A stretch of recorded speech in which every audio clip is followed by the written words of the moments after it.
Hello guys, welcome back. दो दोस्त जिसमें से एक का नाम आसिफ और दूसरे का नाम प्रमोद कुमार था।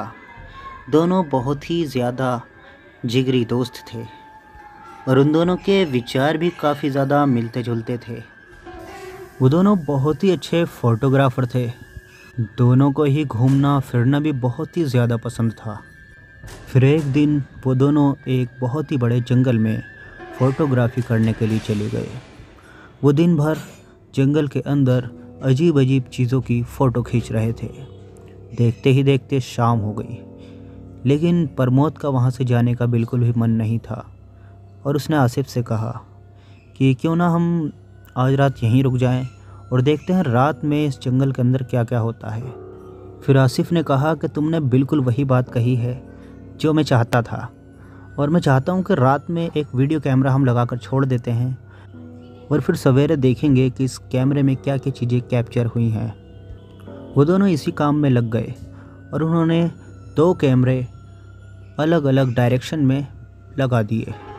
उसके बाद कुछ ही दूर पर जाकर वो अपना कैंप लगाने लगे और वो उस कैंप के अंदर ठहर गए। देखते ही देखते रात होने लगी। पूरे जंगल में अंधेरा हो गया। सिर्फ उनके कैंप के अंदर ही एलईडी लाइट्स जल रही थी और दूर दूर तक कुछ भी नज़र नहीं आ रहा था।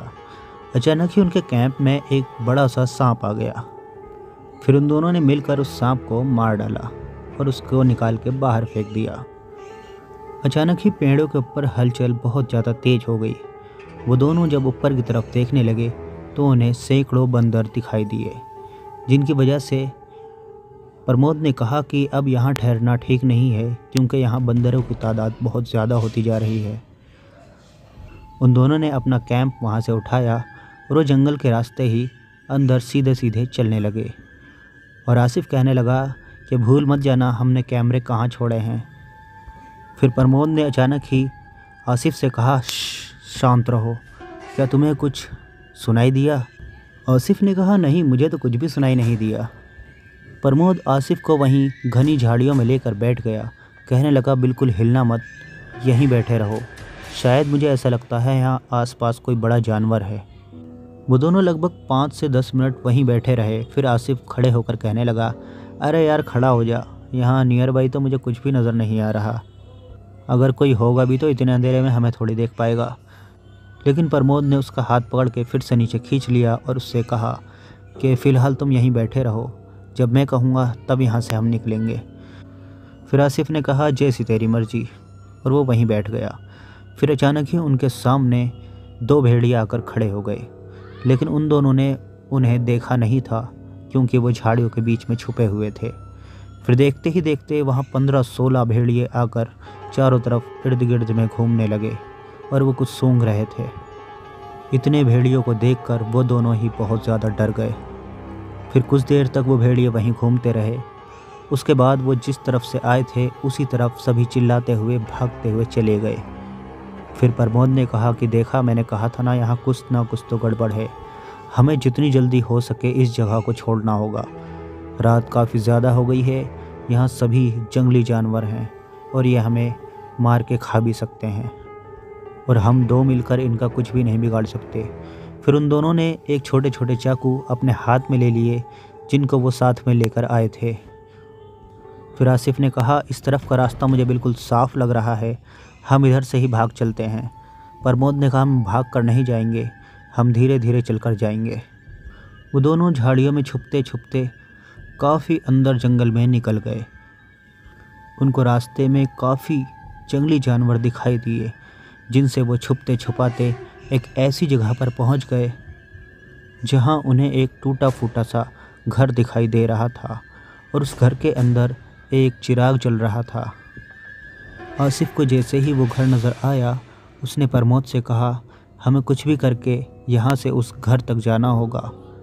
प्रमोद ने कहा, आगे झाड़ियाँ नहीं है, रास्ता बिल्कुल साफ दिखाई दे रहा है, लेकिन आसपास में बड़े बड़े पत्थर पड़े थे। और प्रमोद ने कहा, हम इन पत्थरों के बीच में छुप छुप कर जाएंगे। आसिफ ने कहा, जैसा तुम कहो वैसा ही ठीक। और आसिफ प्रमोद के पीछे चलने लगा। वो दोनों आगे चलते चलते एक कब्र के पास पहुंच गए वो एक बहुत बड़ी कब्र थी और उस कब्र के ऊपर कुछ लिखा हुआ भी था। वो दोनों चलते चलते उस कब्र के बहुत करीब पहुंच गए। उसके बाद वो उस कब्र से छुप छुप कर आगे की तरफ निकलने लगे। अचानक ही प्रमोद ने आसिफ से कहा, ये कोई बड़ा पत्थर नहीं है, ये तो मुझे देखने में कोई कब्र लग रही है। आसिफ ने कहा, इतने घने जंगल के बीच कब्र किसकी हो सकती है? प्रमोद ने कहा, इस पे शायद कुछ लिखा हुआ भी है। आसिफ ने कहा, हमारे पास इतना वक्त नहीं है कि हम यहाँ पर कुछ पढ़ने बैठें। ये कहते हुए आसिफ उस कब्र से आगे निकल गया, लेकिन प्रमोद ने एक हल्की सी टॉर्च जलाई और उस कब्र के ऊपर पढ़ा। उस कब्र पे बड़ा बड़ा लिखा था खेमचंद। और प्रमोद भी आगे बढ़ गया और उसने आसिफ से जाकर कहा, मैंने कहा था ना, वो कोई कब्र ही है, उस पर किसी का नाम लिखा हुआ है, खेमचंद। और फिर वो दोनों उस घर के करीब पहुंच ही गए। वो दोनों गेट के सामने ही खड़े थे कि अचानक ही अंदर से किसी के खांसने की आवाज़ आई और आसिफ ने प्रमोद से कहा कि इतने बड़े जंगल के बीचों बीच कोई एक अकेला आदमी कैसे रह सकता है? बहुत ताकतवर, बहुत ही हिम्मतवर आदमी होगा जो इतने बड़े जंगल में इतने जानवरों के बीच में रह रहा है। प्रमोद ने कहा, इतने बड़े जंगल में अगर किसी को अकेला छोड़ दो तो वो तो डर के मारे वैसे ही मर जाएगा।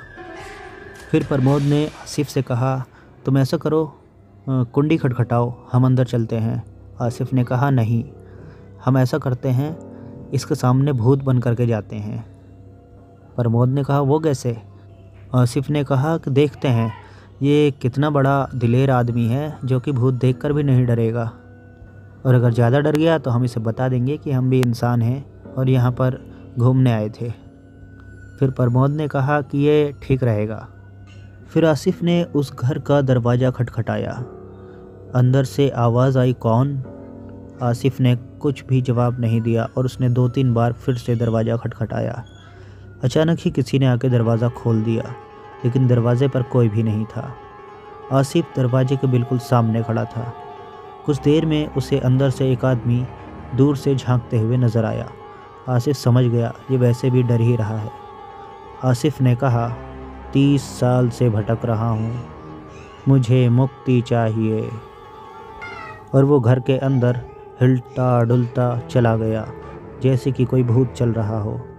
और अचानक ही उसके पीछे पीछे प्रमोद भी आ गया और वो भी अजीब सी आवाज़ बनाकर बोलने लगा, 30 साल से भटक रहा हूँ, मुझे खून चाहिए। ये सब सुनकर वो आदमी डर गया और वो घर में एकदम पीछे की तरफ भाग गया। ये चीज़ देखकर वो दोनों बड़े खुश हुए और सोचने लगे कि हमने इसको डरा दिया। और वाकई में वो आदमी बहुत ही ज़्यादा डर चुका था। उसके चेहरे पर पसीना ही पसीना दूर से नज़र आ रहा था और वो कहता हुआ दिखाई दे रहा था, कौन हो तुम? यहाँ क्या करने आए हो? किसकी आत्मा हो तुम? क्या नाम है तुम्हारा? फिर प्रमोद बोला, मैं खेमचंद हूँ। क्योंकि प्रमोद ने बाहर कब्र पे खेमचंद का नाम पढ़ा था, इसलिए वो खेमचंद कहने लगा। ये सब सुनकर वो आदमी वहीं फर्श पर गिर पड़ा। अब आसिफ ने सोचा कि हमने शायद इसको बहुत ज़्यादा डरा दिया।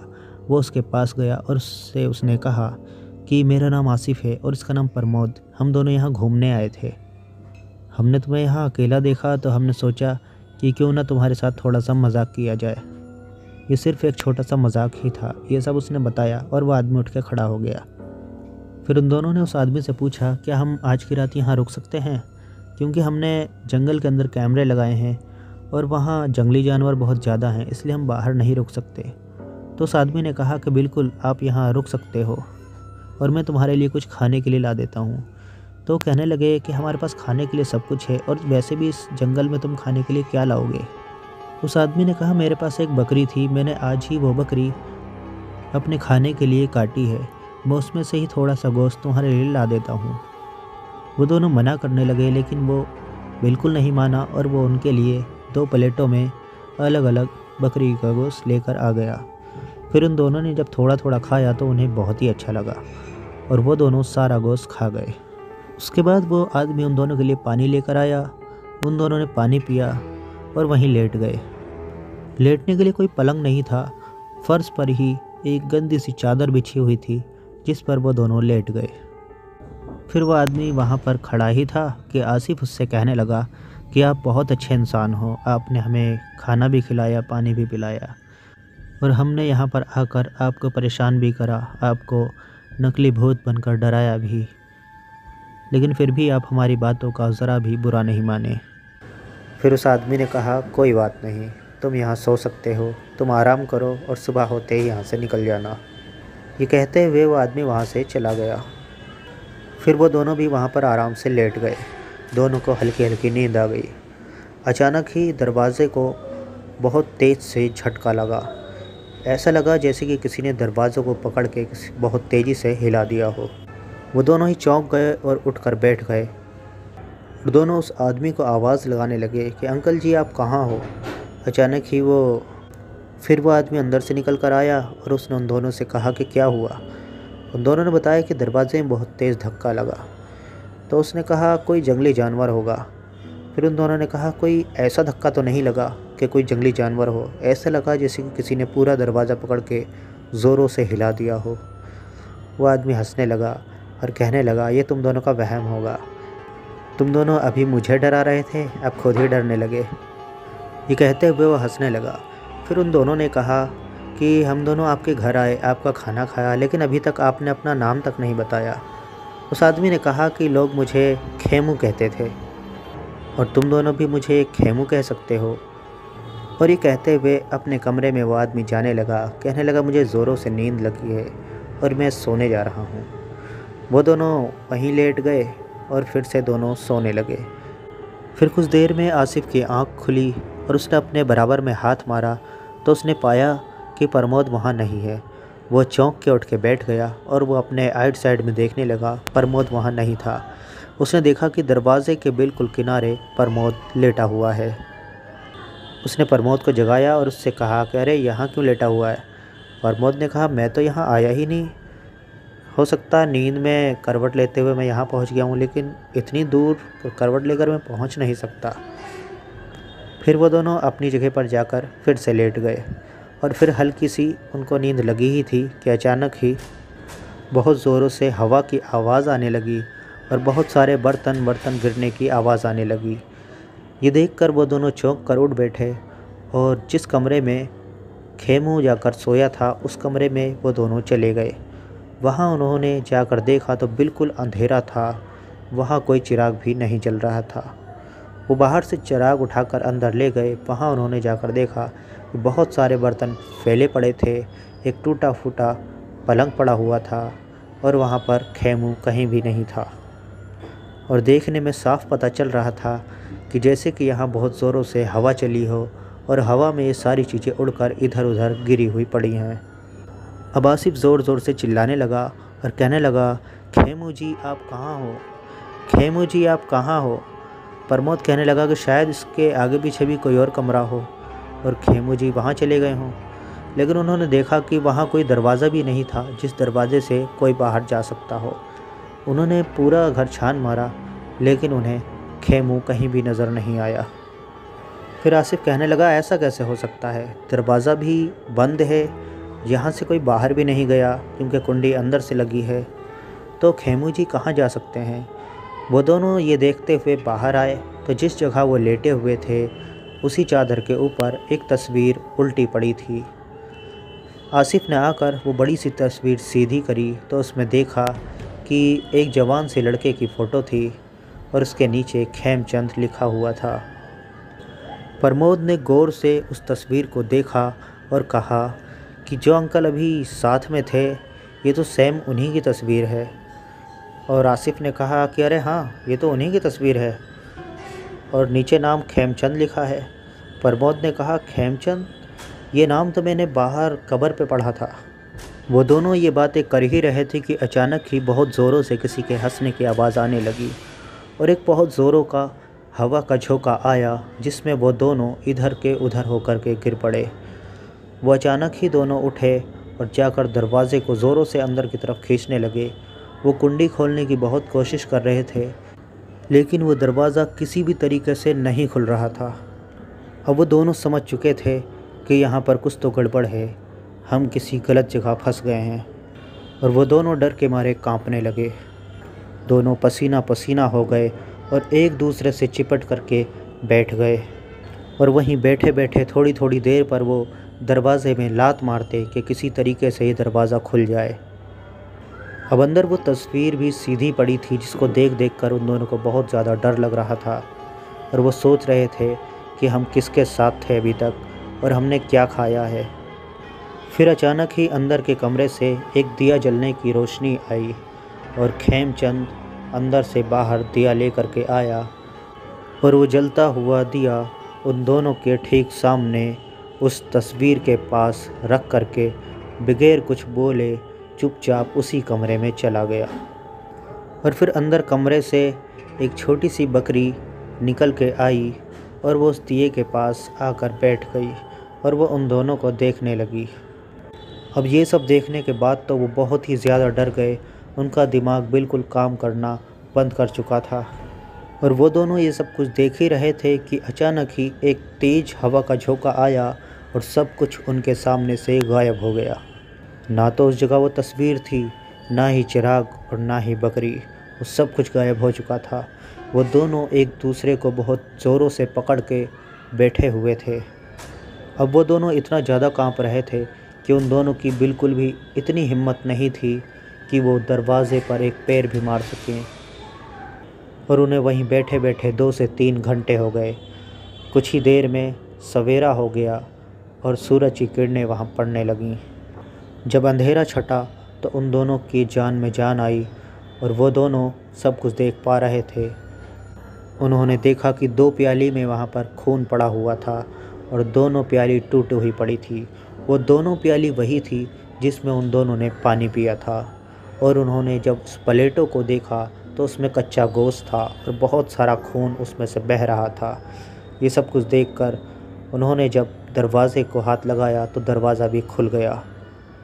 वो दोनों उस घर से भागते हुए बाहर निकले और वो उस कब्र तक आए। कब्र पर आकर उन्होंने देखा कि कब्र के ऊपर खेमचंद लिखा था और वो कब्र 50 साल पुरानी थी।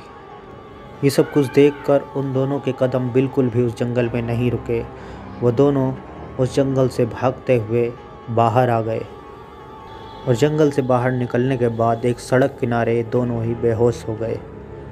फिर किसी ने उन दोनों को उठाकर उनके घर पहुंचा दिया।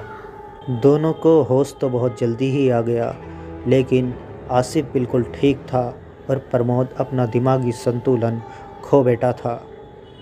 प्रमोद पानी नहीं पीता था और खाना भी बहुत ज़ोर ज़बरदस्ती से उसे खिलाया जाता था। वो अपने दोनों हाथ ज़मीन पर रगड़ता रहता था और कहता था, मैं यहाँ से भाग जाऊँगा, मैं यहाँ से निकल जाऊँगा, आसिफ कहाँ है, आसिफ को बुलाओ। और जब उसके सामने आसिफ जाता था तो वो बिल्कुल शांत हो जाता था। उसकी ज़िंदगी इसी तरीके से कट रही थी। कहते हैं कि उस जंगल में आज भी खेमचंद की आत्मा भटकती है। खेमचंद उस जंगल के अंदर बकरियां पालता था। पुराने लोगों का कहना है कि किसी ने खेमचंद और उसकी बकरी को एक साथ ही मार दिया था। तब से वो दोनों एक साथ ही उस घर में भटकते रहते हैं और कहानी यहीं समाप्त हो जाती है। Thanks for watching. Bye bye.